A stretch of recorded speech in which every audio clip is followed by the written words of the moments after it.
नमस्कार दोस्तों and aspirants.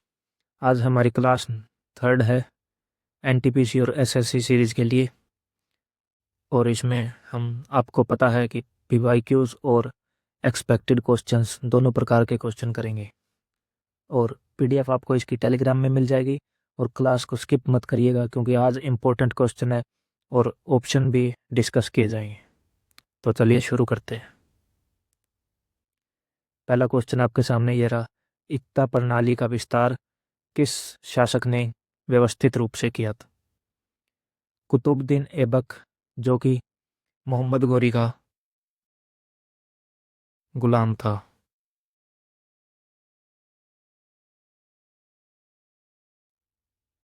और इसने ही गुलाम वंश की स्थापना की थी।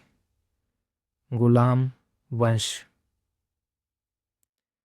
इल्तुतमिश, जो कि कुतुबुद्दीन ऐबक का गुलाम था और इसी को वास्तविक संस्थापक माना जाता है। गुलाम वंश का वास्तविक संस्थापक।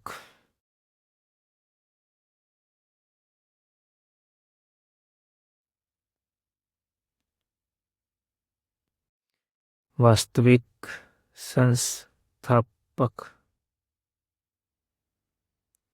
और इसका राइट आंसर होगा इल्तुतमिश। इल्तुतमिश ही वो शासक था जिसने इक्ता प्रणाली का विस्तार किया था। और इल्तुतमिश ने ही दो प्रकार के सिक्के भी जारी किए थे। दो प्रकार के सिक्के, जीतल और टंका। जीतल जो कि तांबे का सिक्का था और टंका जो कि चांदी का सिक्का था। तो ये बात ध्यान रखना। ये लिख रखा, एकता प्रणाली में भूमि को प्रशासनिक इकाइयों में बांटकर अधिकारियों को दिया जाता था। अगला क्वेश्चन है, रैयतवाड़ी व्यवस्था का मुख्य उद्देश्य क्या था? जमींदारों को सशक्त करना, सीधे किसानों से कर लेना, व्यापार बढ़ाना या सैन्य खर्च बढ़ाना। तो इसका राइट आंसर होगा सीधे किसानों से कर लेना।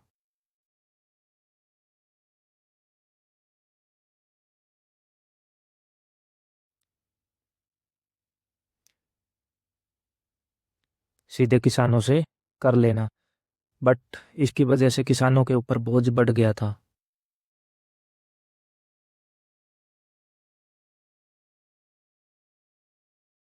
बीच में इसमें जमींदारों को हटा दिया गया था कर के लिए।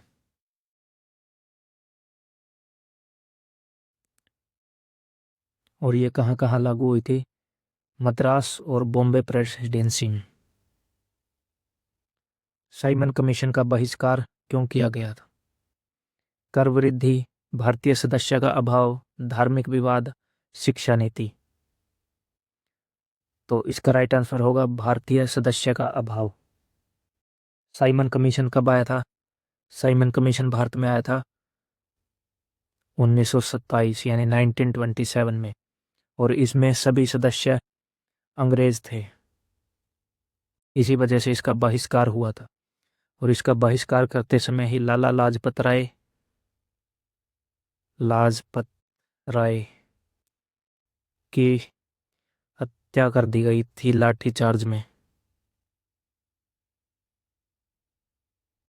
तो ये बात भी आप लोग ध्यान रखिएगा।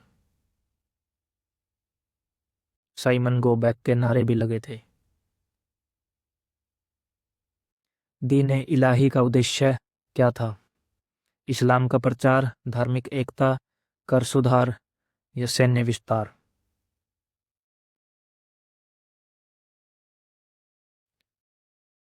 इसका राइट आंसर होगा धार्मिक सुधार। और ये किसने लागू किया था? यह लागू किया था अकबर ने, मुस्लिम धर्म को बढ़ावा देने के लिए और एकता को बढ़ावा देने के लिए।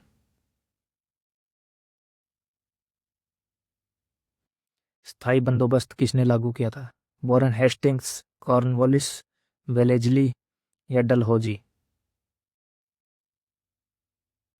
डलहौजी के टाइम पे भारत में पहली रेल चली थी। पहली रेल। इसका राइट आंसर होगा लॉर्ड कॉर्नवालिस। लॉर्ड कॉर्नवालिस ने ही स्थायी बंदोबस्त लागू किया था, और यह कब लागू किया था? 1793।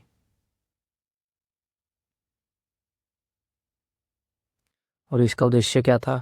जमींदारों को भूमि का मालिक बना दिया गया और उनसे निश्चित कर लिया गया, इससे किसानों का शोषण बढ़ा था। वर्नाकुलर प्रेस एक्ट 1878 का उद्देश्य क्या था? शिक्षा में सुधार, भारतीय प्रेस पर नियंत्रण, कर वसूली या सैन्य सुधार? तो इसका राइट आंसर होगा भारतीय प्रेस पर नियंत्रण करना। और यह किसने लागू किया था? यह लागू किया था लॉर्ड लिट्टन ने 1878 में। और इस एक्ट को हटाया किसने था? लॉर्ड रिपन ने। तो याद रखना ये बात। पूना पैक्ट किन के बीच साइन हुआ था? और ये 1932 में हुआ। गांधी और जिन्ना, गांधी और अंबेडकर, नेहरू और पटेल, या बोस और गांधी? तो इसका राइट आंसर होगा गांधी और अंबेडकर। इसमें आरक्षण का प्रावधान किया गया था, लेकिन पृथक निर्वाचन जो था वो समाप्त कर दिया गया था। चोल प्रशासन की सबसे प्रमुख विशेषता क्या थी? केंद्रीयकरण, ग्राम स्वशासन, धार्मिक नियंत्रण, या सैन्य शासन? इसका राइट आंसर होगा ग्राम स्वशासन, जिससे कि भारत में लोकतंत्र बढ़ा था।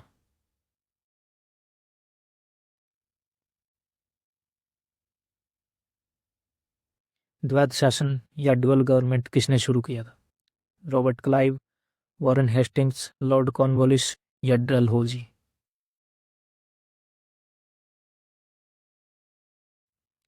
इसका राइट आंसर होगा रॉबर्ट क्लाइव। और ये कब लागू किया था? यह लागू किया था 1765 में। 1765 में बंगाल में। बंगाल में रॉबर्ट क्लाइव ने लागू किया था। और इसमें प्रशासन और राजस्व अलग अलग नियंत्रण में थे, जिससे भ्रष्टाचार और अव्यवस्था बढ़ी थी। क्वेश्चन बहुत इंपॉर्टेंट है, ये सब एक्सपेक्टेड क्वेश्चन है, तो जरूर कीजिएगा सबके सब क्वेश्चन। भारत छोड़ो आंदोलन का मुख्य नारा क्या था? स्वराज मेरा जन्मसिद्ध अधिकार है, करो या मरो, जय हिंद, या इंकलाब जिंदाबाद? भारत छोड़ो आंदोलन कब हुआ था? इसका राइट आंसर होगा करो या मरो, और यह हुआ था 1942 में।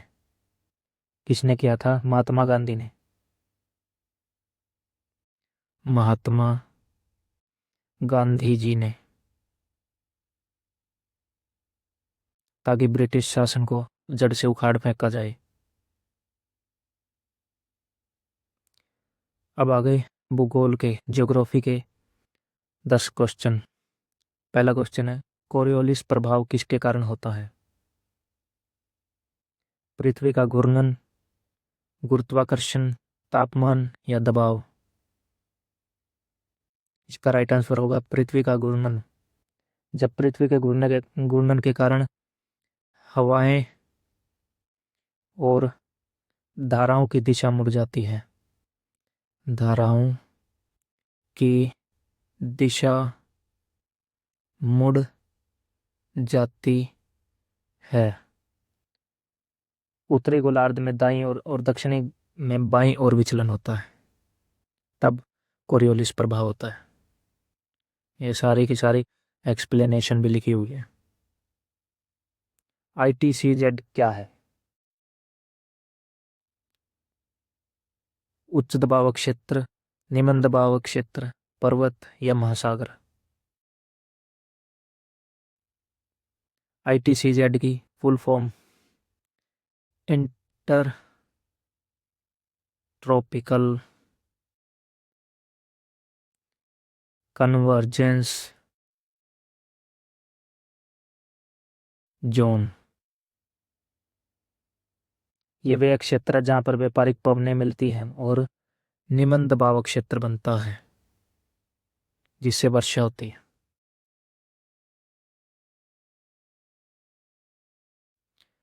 रेगिस्तानीकरण का मुख्य कारण क्या है? वनों की कटाई, जलवायु परिवर्तन, अत्यधिक चराई या ये सभी?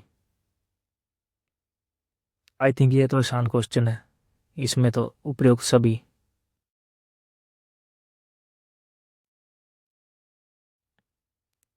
महासागरीय धाराएं जलवायु को कैसे प्रभावित करती हैं? तापमान नियंत्रित करती हैं, वर्षा बढ़ाती हैं, तूफान उत्पन्न करती हैं या ये सभी? तो इसका भी राइट आंसर होगा ये सभी, क्योंकि ये तापमान को नियंत्रित भी करती हैं, वर्षा को भी बढ़ाती हैं और तूफान भी लाती हैं महासागरीय धाराएं। ब्लैक माउंटेन कैसे बनते हैं? ज्वालामुखी से, भ्रंश से, क्षय से या निक्षेपण से?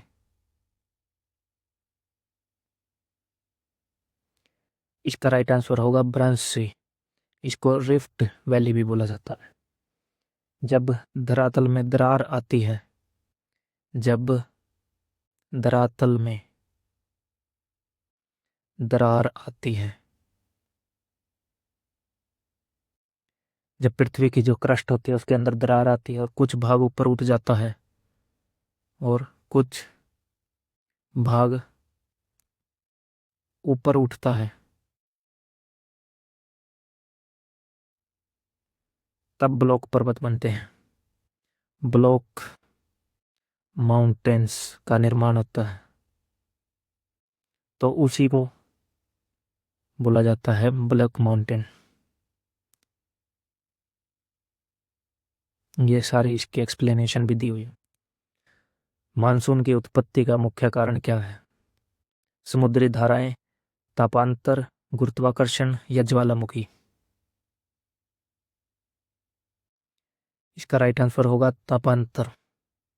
भूमि और जल के तापमान में अंतर के कारण दबाव अंतर बनता है जिससे मानसूनी हवाएं चलती है। ज्वार भाटा किसके कारण होता है, या कहीं समुद्र में लहरें किसके कारण आती हैं? सूर्य, चंद्रमा, ये दोनों या फिर पृथ्वी? तो इसका राइट आंसर होगा ये दोनों। चंद्रमा का प्रभाव इसमें अधिक होता है, लेकिन सूर्य भी ज्वार भाटा लाने में का कारण बनता है। डोल्ड्रम्स क्या है? उच्च दबाव क्षेत्र, निम्न दबाव क्षेत्र, शांत पवन क्षेत्र या चक्रवात क्षेत्र? तो ये होते हैं शांत पवन क्षेत्र। ये कुछ ऐसे क्षेत्र होते हैं जहां पर हवाएं बहुत कम चलती है और हवाई जहाज भी फंस सकते हैं। मृदा अपरदन रोकने का उपाय क्या है? वनीकरण, फोरेस्टेशन, टेरेस खेती, कंटूर प्लाउइंग या फिर ये सभी? तो इसका आंसर भी होगा ये सभी। ये सभी कारण होते हैं जिससे कि मृदा के अपरदन को रोका जा सकता है और भूमि की उर्वरता को बढ़ाया जा सकता है। ओशनिक रिज क्या है? पर्वत श्रृंखला, समुद्र के नीचे पर्वत, ज्वालामुखी या घाटी?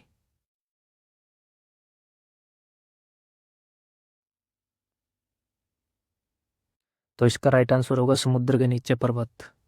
जब समुद्र के एक ओशियनिक प्लेट दूसरी ओशियनिक प्लेट से अलग होती है या फिर उसके साथ टकराती है तो नीचे से लावा बाहर निकलता है, लावा का इरोजन होता है और वह सेडिमेंट्स इकट्ठे होकर ब्लॉक माउंटेन्स बन जाते हैं। इसी को ओशियनिक रिज बोला जाता है। अब आगे पॉलिटी के 10 क्वेश्चन। मौलिक कर्तव्य किस संशोधन से जुड़े हुए? किस कॉन्स्टिट्यूशनल अमेंडमेंट से फंडामेंटल ड्यूटीज जोड़ी गई थी? तो इसका राइट आंसर होगा 42nd अमेंडमेंट, जिसको कि मिनी कॉन्स्टिट्यूशन भी बोला जाता है। मिनी कॉन्स्ट कॉन्स्टिट्यूशन भी बोला जाता है। और ये किस ईयर हुआ था? तो ये हुआ था 1976 में। पीएम कौन थी उस टाइम? पीएम थी इंदिरा गांधी।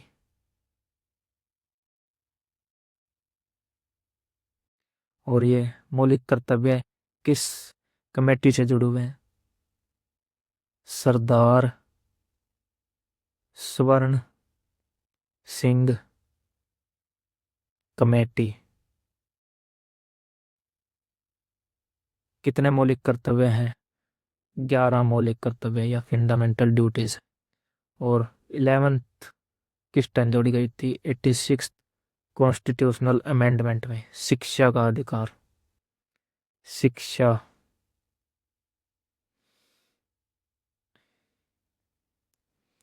राज्य के नीति निर्देशक तत्व किससे प्रेरित हैं?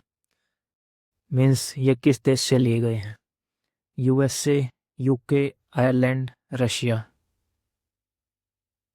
डीपीएसपी तो ये लिए गए हैं आयरलैंड के कॉन्स्टिट्यूशन से।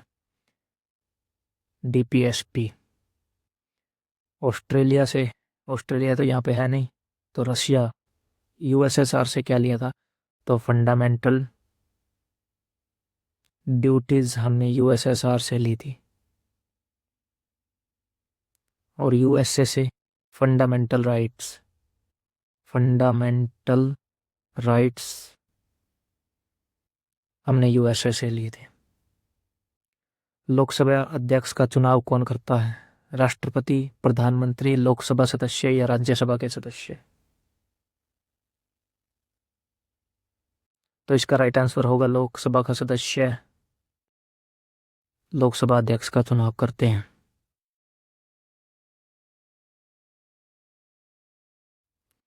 संसद के कितने अंग हैं? आई थिंक ये बहुत इजी क्वेश्चन होगा आप लोगों के लिए। तो संसद के 3 अंग होते हैं। सबसे पहले होता है प्रेसिडेंट यानी कि राष्ट्रपति। उसके बाद लोकसभा। फिर होती है राज्यसभा।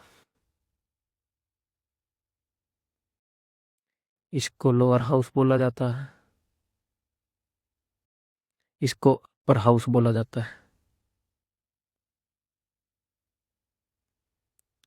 और प्रेसिडेंट किस आर्टिकल में है? आर्टिकल नंबर 52 से लेके 61 तक।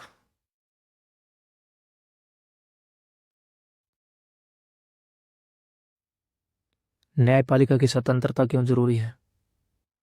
कानून लागू करने के लिए, निष्पक्ष न्याय के लिए, सरकार को नियंत्रित करने के लिए, या ये बी और सी दोनों?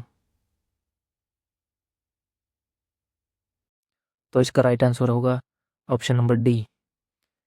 निष्पक्ष न्याय के लिए और सरकार को नियंत्रित करने के लिए न्यायपालिका की जरूरत होती है। अविश्वास प्रस्ताव कहाँ लाया जाता है? राज्यसभा, लोकसभा, राष्ट्रपति या सुप्रीम कोर्ट?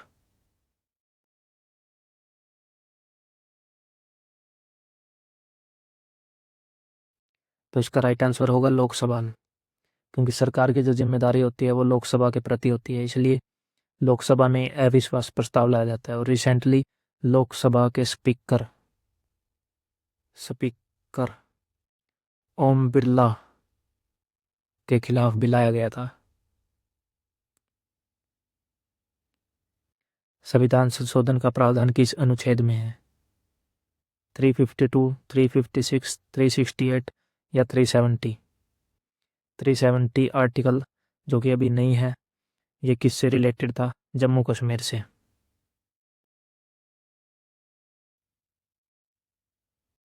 इसका राइट आंसर है आर्टिकल 368, जो कि किस में है? पार्ट 20। और ये किस देश से लिया गया? South Africa. 356 में राष्ट्रपति का शासन। और 352 नेशनल इमरजेंसी। राज्यसभा को भंग क्यों नहीं किया जा सकता? ये एक स्थायी सदन है, राष्ट्रपति का नियंत्रण है, संविधान में प्रावधान नहीं है, या न्यायपालिका ने आदेश दिया।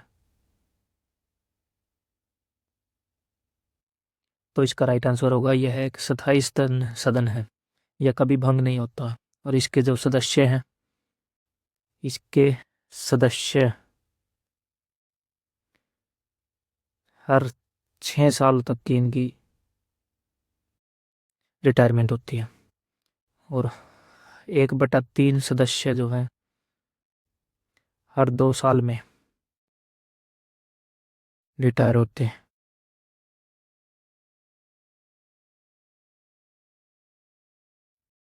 वित्त विधेयक कहाँ प्रस्तुत होता है? राज्यसभा, लोकसभा, राष्ट्रपति या सुप्रीम कोर्ट? मनी बिल किस आर्टिकल में है? आर्टिकल 110। तो मनी बिल लोकसभा में होता है और राज्यसभा को 14 दिन के अंदर 14 दिन के अंदर इसकी मंजूरी देनी होती है। और अगर मना कर दे तब भी ये पास होगा बिल।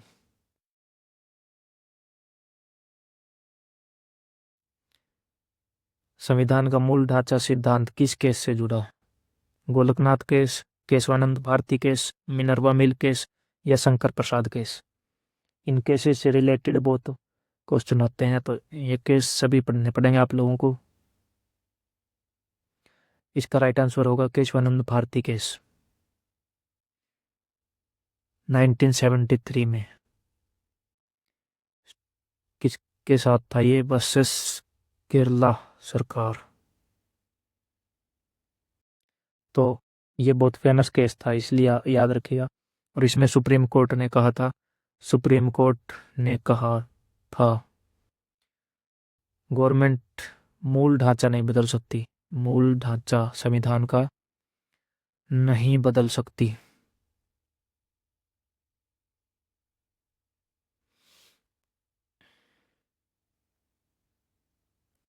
थैंक यू गाइस, आज के लिए क्लास इतनी है। 30 क्वेश्चन कंप्लीट होते हैं। और पीडीएफ के लिए टेलीग्राम चैनल को ज्वाइन कर लेना, लिंक डिस्क्रिप्शन में। और वीडियो अच्छी लगी तो लाइक करके शेयर कीजिएगा और सब्सक्राइब कर लीजिएगा चैनल।